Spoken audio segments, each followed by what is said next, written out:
So in the last part of our story, I got this estate sale lot of different tools, including this toolbox and side cabinet.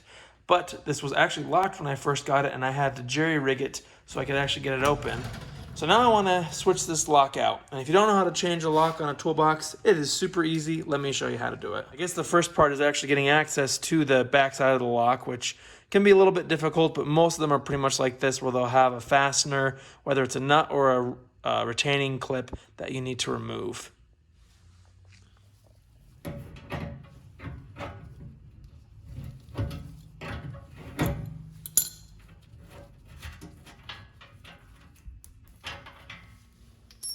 Now let's remove the actual retaining nut. Sometimes they have a clip like this that you'll need to just pull off. And I'll show you that since that's the kind that we're going to actually be replacing it with.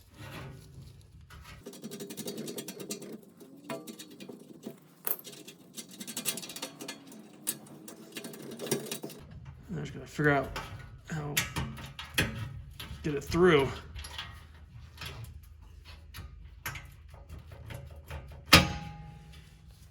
And that's it. It's just held in by this one retaining nut. And now it's out. So we can get our new lock in place. And really, the biggest thing is making sure that the new actual locking mechanism is similar to the old one. And as you can see, length and form factor, sometimes they might be arched. They might have different bends and whatnot. So just make sure that you get one that's similar in size, because obviously in this case, it needs to hold the door from opening. And actually, one thing that I've been able to do if they're slightly off or a little bit different is you can actually remove this retaining ring, or as you saw on the old one, remove the nut, and you can switch these over. In this case, they're the same, so we don't need to worry about it, but I have done that so many times I can't even tell you, where I need to use the new locking mechanism so I can use the key, but I need to switch the actual locking portion, if that makes sense. So let's remove that. This one, like I said, there's no nut that retains it. It's just a retaining spring. So just gonna use some skills like that, and then get it through the front.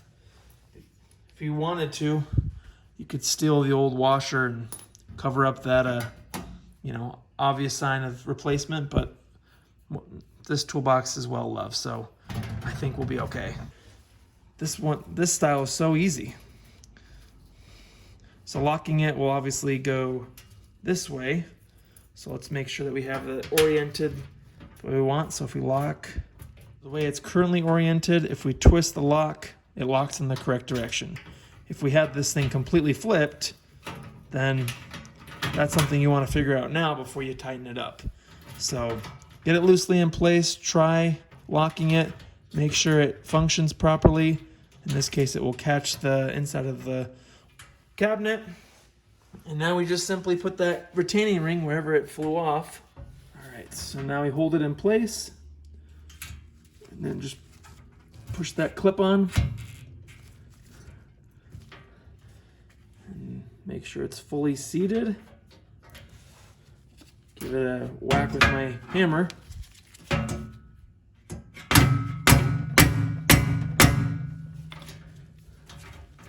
That's going nowhere.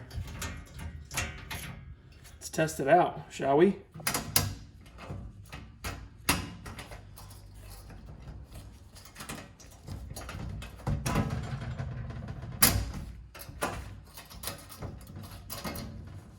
That's it, my friends. Questions or comments, put it below. Links to everything I use in the description box below. Hope the video was helpful. See you in the next one.